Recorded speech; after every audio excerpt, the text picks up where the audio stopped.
Hi, everyone. So in true Lesah fashion, I have my notes. So I am very nervous, but I'm so glad to see you all. So welcome to Creative Mornings Tucson. What a great experience to be able to speak at the historic Fox Tucson Theater, right? Like, wow, even if I'm on the belt. It's awesome. So, yes, I have to read this. My name is Lesah Sesma-Gay. And I am a proud member of the Pascua Yaqui tribe and am of mestizo heritage. So what that means is that I have a fabulous mix of Spanish, Finnish, Italian, Mexican, Aztec, Mayan. So what a great mix to be. See. So I know that we already did a land acknowledgement, but I wanted to go ahead and do another one. Just to honor the Pascua Yaqui tribe, the Tohono-O'odham, and other indigenous people who have historically inhabited and cared for the land which we are in and which we continue to fight, the displacement and oppression set onto us. So while recognizing and honoring the history, culture, and ongoing presence of indigenous people, the commitment to reconciliation and gratitude is top of mind as I share my story with you all. So like I said, I'm grateful and flattered to be here with you all. To share my interpretation of Native. So while it took a while to gather my bearings to decide what to say to you all today, I'm going to go ahead and take you on a small journey of what indigenous people in the New World have had to. Let me just go back to my notes. I'm going to take you on a small journey of what Native means to me, and we'll begin with some history of the indigenous people of the New World, some insights into my family history, and follow with my personal journey. So, in the words of author Prisa Dorcas Mojica Rodriguez, the indigenous civilizations that were destroyed were marvelous, and the few that have survived will never return to what they once were. The one thing that I'm nervous. And I can't speak. The one thing that colonizers seemed to agree upon was that the original habitats of this new world were subhuman and therefore could only be elevated through modification and breeding with the members of the superior group, which was, of course, their group. The adaptation was their way to save indigenous inhabitants of the land, and assuming that they didn't have that means to save themselves implies their assumed inferiority. When are we going to stop teaching one-sided history in schools? We have learned to exist and resist. Every day is a battle to find joy despite everything that was done to take that joy away.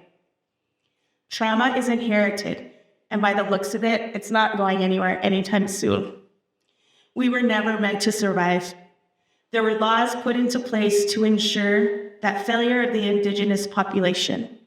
Not only do we get awful parcels of land where there's no real way for economic development to support our tribes, we get backlash for the biggest source of tribal revenue, which is casinos. While we can sit and complain about everything that has been stolen from us, our elders have set into motion different ways to gain traction and build our sovereign nations into reputable sources of income so that our tribes can be self-sufficient. Another thing that came with colonization was assimilation. Assimilation requires erasure of ethnicity. I often used to find myself having to perform in a way that puts non-natives at ease.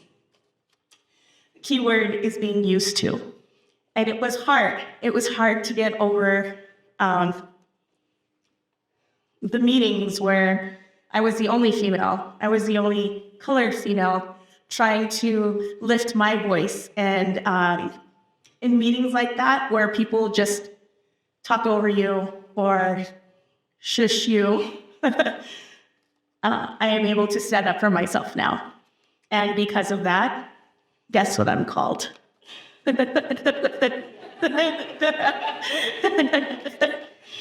As a lover to the land, at peace with the desert, the saguaros and the mesquites, being native melts down from the love of our mother moon and our father sun and touches every piece of the earth.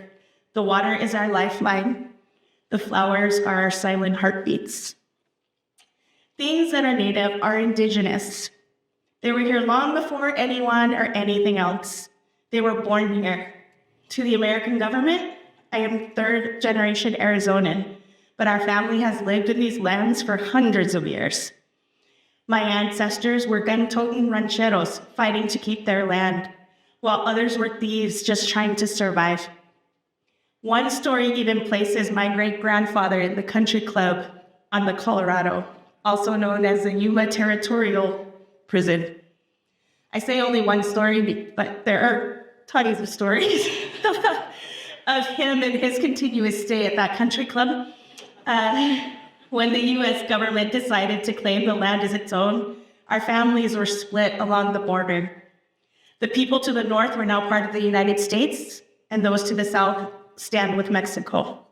How disheartening to one day be limited to where you could go, which family you could visit.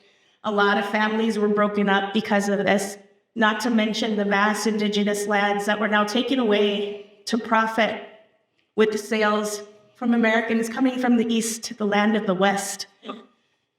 They no longer make you room to share the land or the work, but they wanted it all. As for my personal journey, let me share with you a few statements I have heard. And if you seem as dumbfounded in me, then you are definitely my people. So, excuse me, did you make those earrings? I'm looking for a real native to make me a pair. I demand to talk to the head chief in charge. You cannot date her. She's a dirty Indian. You do not look like how you sound over the phone. You're a real Indian? I didn't know you all still existed. These statements happen more often than expected, and we are in the year 2024. The biases I deal with every day should not feel this normal, yet they are. Normalizing the demeaning, inconsistent, and hateful views that people still hold about Native Americans is not something that is meant to survive, but it does. I want to both laugh and cry in frustration over the audacity that some people have, and then I want to give them an excuse as to why they think they can speak to another human like that. Maybe they aren't from around here. Maybe their mamas didn't slap them when they were rude. I can't make up those excuses, but they are excuseless. There is still real pain and real hurt, but these days, when I'm ready to leave my house, I put on my high-energy, big auntie earrings, the ones made by my relatives that are full of prayers and love.